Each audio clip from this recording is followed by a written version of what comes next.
sharing with you my classic meatloaf recipe.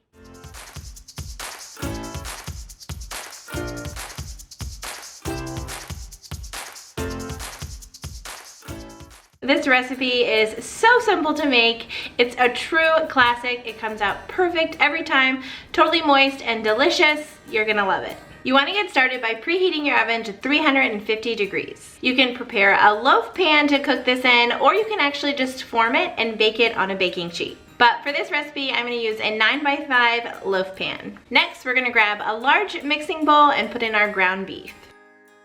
So when it comes to ground beef, I like using something like an 80 or a 90% ground beef that has a little less fat in it. When you're baking this, especially in a loaf pan, all that fat's gonna come out of the meat and just pool at the bottom of your loaf pan. So using a leaner ground beef will really help with that. And then we're adding other ingredients to make sure that this meatloaf stays moist. So to the mixing bowl, you wanna add in one small finely minced white onion. When it comes to dicing my onions, one of my tips is to make sure you really finely dice them into small little chunks. You want to make sure that they're incorporated into your meatloaf and then you're not left with huge chunks of onions throughout your meatloaf. So to the mixing bowl, you want to add in 2 eggs, 1 cup of breadcrumbs, 1 tablespoon of Worcestershire sauce, 1/4 teaspoon of pepper, 1/2 teaspoon of seasoning salt, 1 teaspoon of garlic powder, 1/2 cup of ketchup. Then you're gonna gently mix all of this together. Now it's important not to overmix this recipe because that's how you're gonna get a really dense and dry, kind of heavy meatloaf. You wanna mix it just until it's well combined and then add it into your loaf pan.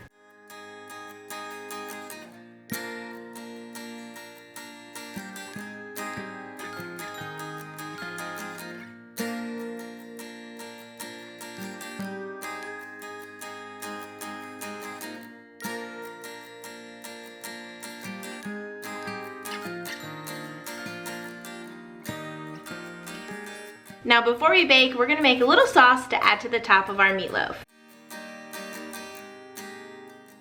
Starting with 1/4 cup of ketchup,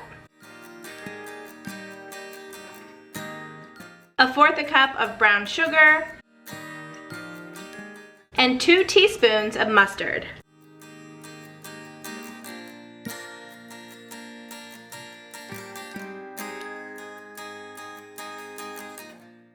Mix it all together and then add it to the top of your meatloaf.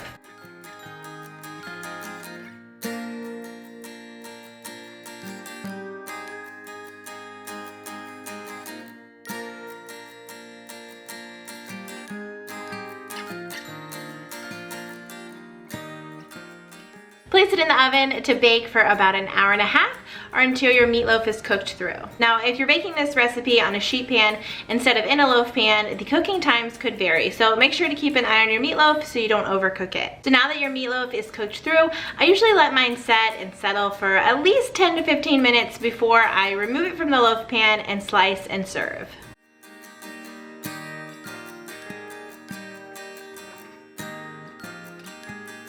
So meatloaf is a great recipe that you can make ahead of time and then freeze for later. So once you've gone through all of the steps and cooked your meatloaf, allow it to cool completely before wrapping it. Once it's cool, you can wrap it in some plastic wrap, place it in a freezer bag, and then into your freezer. When I'm ready to serve, I usually will put it in my fridge about 24 hours before I'm gonna serve it, allowing it to thaw and then just heat it up. So when serving meatloaf, we love serving it with mashed potatoes. So I'll make sure to add my mashed potato recipe link down below because I have a video on that and they are the best mashed potatoes. And that's it. I hope you guys enjoy this recipe just as much as me and my family do.